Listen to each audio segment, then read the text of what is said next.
الأخوات والإخوة، حضورنا الأكارم، تحية بعبق رائحة الكتب وهي تنتظرنا بعطر صارخ لنا، تحية بغدادية مليئة بالسلام والطمأنينة. نرحب بكم أجمل ترحيب في مهرجان أمل الإبداعي الأول تحت شعار نقرأ لنصل معا. لنقف جميعا دقيقة صمت من أجل الوطن وشهدائه مع السلام الجمهوري.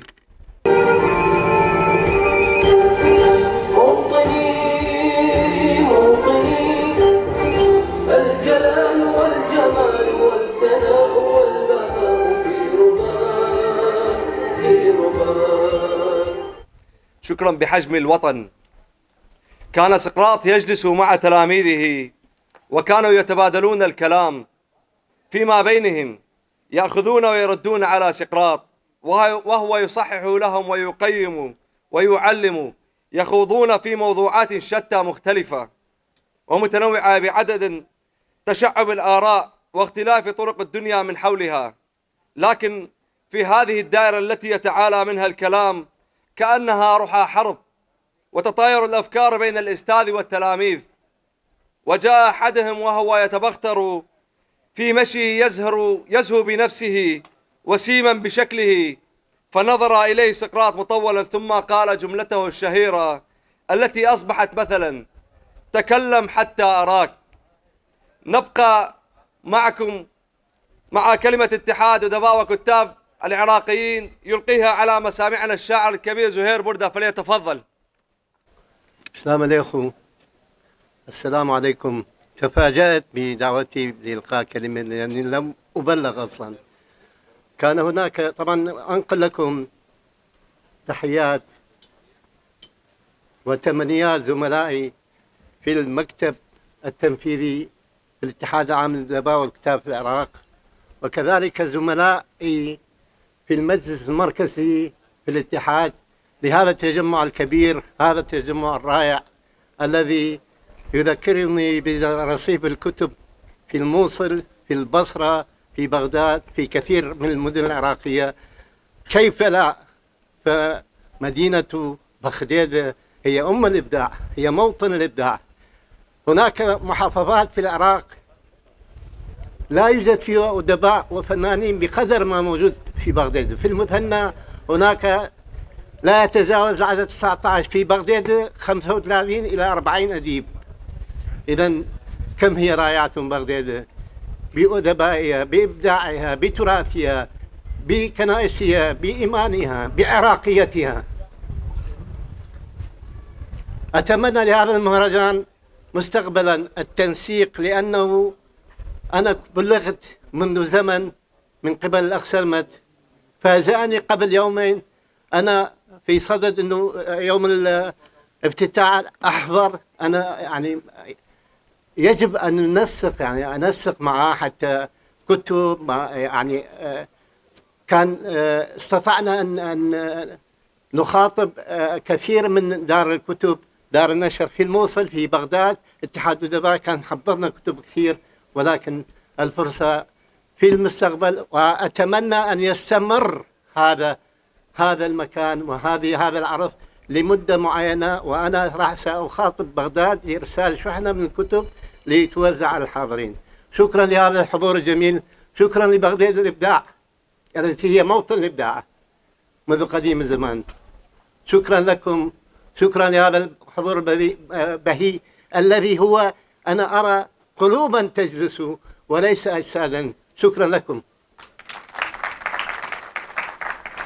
شكرا للشاعر الكبير شعرا ثقافة أستاذ زهير بردة. مجرد تعثرك لا يعني أنك فشلت، فاعلم أن كل نجاح كبير يتطلب نوعا من التعثر في الخطى لبلوغه وتحقيقه. نبقى معكم وكلمة مكتبة أمل يلقيها علينا الشاعر سرمد حنو، فليتفضل. قبل الشكر كل شغفا لكي أسرد لكم قصة أمل، قبل أن تكونوا أملا لمستقبلي وقبل أن تكونوا اسما لمكتبتي، أمل هي أعظم إنسانة في حياتي، والدتي.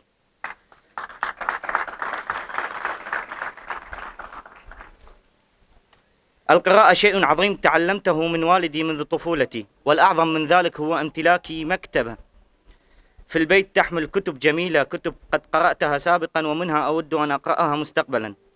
كنت ولا زلت أطمح أن أمتلك مكتبة كبيرة يزورها الأدباء والمثقفون من مختلف الثقافات والمناطق، ولكن سوء الحالة المادية يبعدني عن ذلك. عندما بدأت في إنشاء صفحة المكتبة على تطبيق الانستغرام كنت مترددا جدا، فكانت إيجابيات النجاح معدومة تماما. ولكن حين أنهيت مرحلة الإنشاء لاحظت في البداية عددا كبيرا من المتابعين يتفاعلون ويناقشون معي حول الكتب والمكتبة. جاء ذلك بمساعدة الكثير من الأصدقاء الذين أسرعوا في نشر وترويج الصفحة. ومنذ اليوم الثاني من إنشاء الصفحة بدأت أمل تباع كتبها، وكانت أول طلبية تباع إلى قرية شاقولي، حيث ذهبت مع صديقي في دراجته وقد تعطلت في الطريق. تركته وأخذت سيارة أجرة لكي يستعجله كثيرا لكي لا أتأخر عن موعد التسليم. وعندما عدت إلى طريق كرمليس كان صديقي يقف مع دراجته المعطلة ينتظر صاحب الستوتة الأجرة لكي يعيد بنا إلى الحمدانية. هاي أول بيعة كانت خسارة جدا. تشاءمت جدا في ذلك اليوم وقلت مع نفسي أول بيعة طلعت خسارة، ولكن سرعان ما كثرت طلبات الكتب من القراء الشباب، وأصبحت مكتبة أمل تشارك في عدة مهرجانات من داخل وخارج المنطقة، إلى أن تقدمت بإعداد هذا المهرجان الكبير وبمساعدة الكثير من المحبين. لكل شاب وإنسان فكرة وطموح. رسالتي إلى الشاب الطموح: ابدأ بتنفيذ أفكارك من حيث أن تنتهي جميع متطلبات عملك. لا تجعل كل من معك مثالا لتقدمك ونجاحك، بل اجعل من معك وسيلة لوصولك. لا تجعل ربحك في مشروعك يقتصر على فئة معينة أو منطقة معينة. حارب لتصل إلى العالم. لا تنتظر الدعم المادي من أي جهة. ادعم مشروعك بنفسك وكن أنت الداعم لأصدقائك. وأخيرا، كن أو لا تكن. في ختام كلمتي أحب أن أشكر وأقدس كل من حضر ولبى دعوة حضور مهرجان أمل الإبداعي الأول، وأخص بالشكر كل من تحمل عناء المسافات البعيدة. وأيضا أشكر كل من ساعدني لكي أكون ماثلا أمامكم مفتخرا بما أقدمه وما سأقدمه للثقافة ولبغدادة. شكرا لكم، وجودكم سر نجاحي. شكرا للجميل والرائع دائما سرمد حنو. أنا همومي جهالة وترضع دموع، أقضي الليلة لولي وما يهيدون، أغفي بهذي يقعد ذاك ويلوع ويفزن على صوته وما ينامون. كلمات للشاعر المرحوم سمير صبيح. نبقى معكم مع قصيدة للشاعر الكبير عبد الله نوري، فليتفضل. روحي بسموك ترتفع، لما الخوف، لما الخوف، وعيناك زرقتان تلتمعان في الماء. أعانق واحدة وأخرى من صمت جمالها تغرق. لما الخوف، وظلك يلمني، وفجرك من فرط احمراره يعشق. لما الخوف، وصباحك قنديل من الابتسامات، وصباحي غابة من الكروانات تطير وتحلق. لما الخوف وشك جنبدة وهمسك حشد من المريمات وشعرك قوس قزح حين يمسني يتموسق. لما الخوف وأصابعك ممتدة في الحلم كأني كل يوم أولد وأورق. لما الخوف وأصواتنا ثورة تمنع الكون زغاريدا وحكايات كلما قتلوا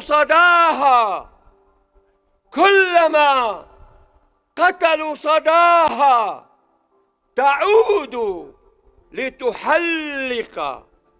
لما الخوف ثمة في الضيق نهر ونورس وشموع ملونة لفجرك تعبق. لما الخوف وليلنا مهابة في العطر حين ننثره يفوح ويحترق. لما الخوف وحولنا الحياة ملغمة نمشي فوق حروبها ودخانها وعلى رمادها نبصق.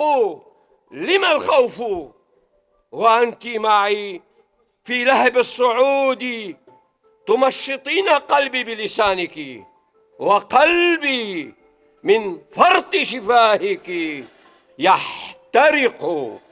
لما الخوف وأنت تقرأين وأنا أقرأ وبنعومة العصافير نكبر. لما الخوف وشفاهك ساقية من الحنين. لما الخوف وشفاهك ساقية من الحنين تنز فلفلا وياسمينا وروحي بسموك ترتفع. لما الخوف وأنت التي مسكت بفوضاي كي لا تترنح أو تتكسر. لما الخوف وعيناك زرقتان تلتمعان في الماء أعانق واحدة وأخرى من صمت جمالها تغرق. شكرا. شكرا للشاعر عبد الله نوري على هذه الكلمات الجميلة. عقبك قضت ومني ما ظل أثر، واللي يلتفت لي بعيني يترس نهر. الفرقة فرقش ما يطول البكي، الوحشة تبدي من نلقى وجهك بالصور. ساعة وداعك بيا ما خلصت، ولا هو يوم وعد سكتة وعبر. وادع لي صورة وصوت مو بتشفن، ولا هيك اسمعك بالسوالف خبر. كاسرني ظهري وهسه يا الله عرفت فراق الابو يلا يكسر الظهر. مني للشاعر قرياقوس قذية فليتفضل. مساء الخير. في مخيلتي امرأة لا زالت بكل ما لديها ترويني، تتحمل عبثي وعصبيتي ولا زالت بظلها تحميني. كم من أيام وأشهر وسنين مضت ولا زالت بحنانها تسقيني. أمي لو كتبت كل الكلمات عن وصف حبك لا تكفيني. هو ياهو الوصف أمه وما وقفت الكلمة بعدبة لسانه. هو ياهو الوصف أمه وما وقفت الكلمة بعدبة لسانه. كل شي تقدر توصف بالحياة بس ماكو وصف لها الإنسانة. كل شي تقدر توصف بالحياة بس ماكو وصف لها الإنسانة. أبوس جدامها قبل راسها، أبوس جدامها قبل راسها. لو ما هي كاش وصلني أنا. يا ورثتي يا ورثتي الما تذبل للأبد، يا ورثتي الما تذبل للأبد، عطرش تارس روحي ومهنيني. لو ترد أيامي وارجع بأحضاني الصغير وبديك تلميني. لو ترد أيامي وارجع بأحضاني الصغير وبديك تلميني. ولو تناغيت وبكيت ما ترتاحين إلا بحضنك تقعديني. لو ترد أيامي وارجع بأحضاني الصغير وبديك تلميني. ولو تناغيت وبكيت ما ترتاحين إلا بحضنك تقعديني. وش محلاها من نطلع للدوام، وش محلاها من نطلع للدوام، انتبه على دروس توصيني. وحتى لو مدرستي قبال البيت، وحتى لو مدرستي قبال البيت، من خوفك علي بإيدك توصليني. ومن تشوفيني راجع تجين ركض تضميني. وحتى لما كبرت ما فرق شيل هسه على تربيتك تمشيني. وحتى لما كبرت ما فرق شيل هسه على تربيتك تمشيني. قدمتي لي كل شي مجانا ولا فد يوم طالبتيني. قدمتي لي كل شي مجانا ولا فد يوم طالبتيني. كل هذا بفضلك انتي، كل هذا بفضلك انتي. ولو عبدتك هما اللام صدقيني. ايقنت ماكو مثلك حب صادق، ايقنت ماكو مثلك حب صادق، وماكو حد يحبني بقد ما تحبيني. سلامتكم. نبقى معكم مع الشاعر آرام أبو وديع، فليتفضل. إلهان يقودان يخاطبان البشر بلا أنبياء بلا رسل، الشعر والموسيقى، فاهتموا بهما. مكالمة طارئة.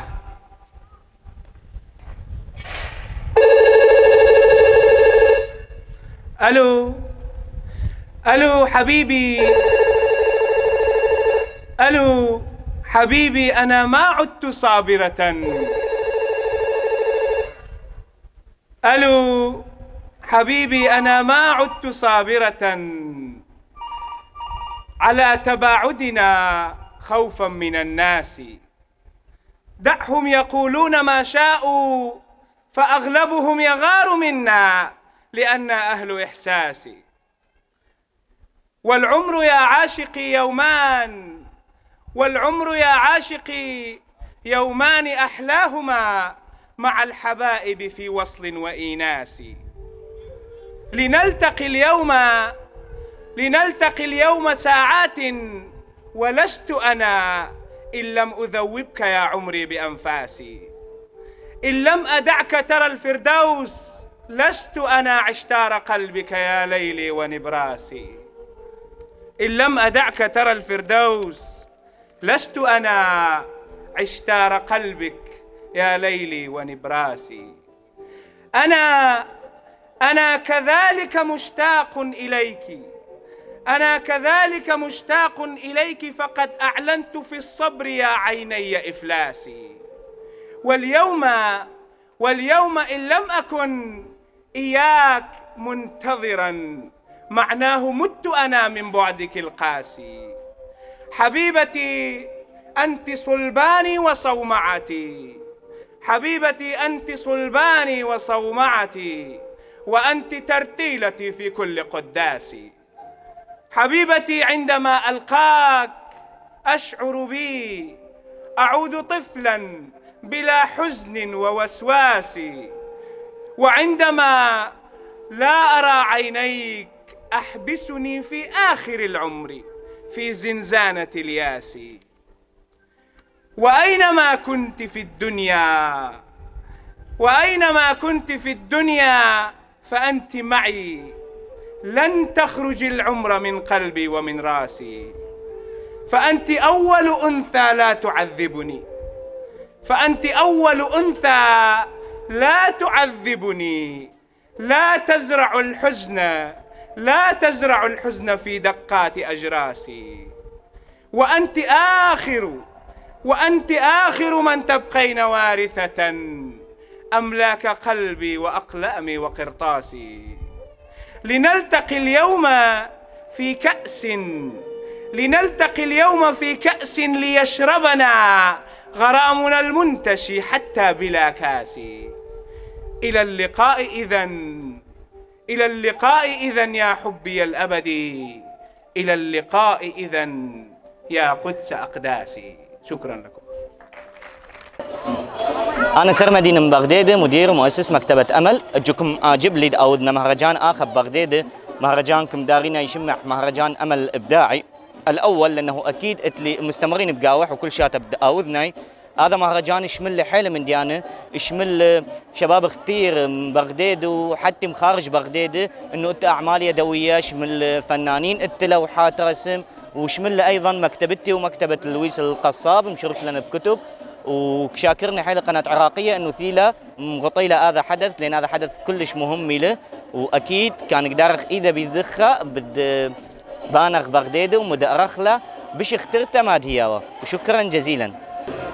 بسم الله الرحمن الرحيم. حضرت هذا اليوم بدعوة رسمية لحضور مهرجان الإبداع في مدينة قراقوش الجميلة، وقد كان مهرجانا جميلا وحضره العديد من الأساتذة والمحترمين، وتخلل الاحتفال توزيع مسابقات وتوزيع العديد من الجوائز. وقد احتوى هذا المهرجان على فعاليات لرسامين ولوحات تشكيلية وأعمال خزفية للعديد من الفنانين من محافظة نينوى وبأنواعها. نعم عادت الموصل، عادت الموصل وعاد السلام وتعود إن شاء الله أجراس الكنائس تصدع إلى جانب الجوامع، ليعيش المسلمون والمسيحيون سوية، والإيزيديون وكافة الأديان والطوائف بسلام ومحبة وتسامح. إن شاء الله يدوم السلام على محافظة نينوى وعلى العراق جميعا. تحية حب وتقدير إلى كل من حضر هذا المهرجان الجميل، وشكرا جزيلا لكم. الدكتور خالد عبد المصلاوي القطاع الحيالي، سفير السلام ورسول السلام الدولي والدفاع عن حقوق الإنسان، قاضي التحكيم الدولي وفضل المنازعات الدولية، رئيس لجنة الكفاءات في مجلس شيوخ وشخصيات العراق. شكرا. بعد يوم بريخة خازخ قم دار ماربولوس جمع لي، وبعد سلام جمع لي غداية آخر عرض لي إبداع دي شعر وقصة ولوحة وتصاميم وأيقونات وأعمال مغارات، أيضا أعمال زناجير الصلبان، كل يعني كمعرضي، أيضا لوحات فنية. هذا مهرجان كموذال مكتبة دار ماربولوس، مغزاني مهرجانات دي كوذي بغداد، كوذي ببصرة، كوذي بديالة، كوذي بحلة، كوذي موصل، أرصفة كتب. هذا أنا لي طموح المستقبل، وإن شاء الله دام تواصل مع شباب دوت هذا من دي آخر إن شاء الله بايج دائمي هذا بتخزخ من دكتور شو بيتواصل مع جهات الرسمية آخر، بل كدو دخله خمسقف بايج إنه مندي أسبوعي، يعني ولو أسبوع مرة تعرضي بضاعة كلها، تعرضي الندت إبداع دت، تعرضي كتب دت. وأيضا موعدنا القائمين داني جوث هذا مهرجان إنه كل وجبة كتب دار هي لنا من اتحاد، لأنه اتحاد دبا كتاب عراق لك باخر بقاون دائما مشاهدين كتب، فبكل وجبة كتب مخصص كمية من الكتب دا. هذا أنا شباب دو قمم هذا مهرجان بريخة بغداد دائما كنبرنا إنه أي أمد إبداعي لا أمد دوني كولاح، لا مصر ليلة أمدني كولاح، أخني أمدني كولاح يا بغداد ليلة أمدني كولاح، بأخني أمدني كولاح يا وشقق دا بغداد كي بغداد. إذا أخلي مع بغداد وبصرة وكلها من دي إشعاع هذا عراق يا أم العراق، أم بغداد، وأم قرقوش، وأم بصرة، شيعة العراق. بسيمة دا عراق وبسيمة دا بغداد هذا مهرجان، زهير بهنام بردة، نائب الأمين العام لاتحاد الأدباء والكتاب في العراق، رئيس مكتب الثقافة السريانية. شكرا.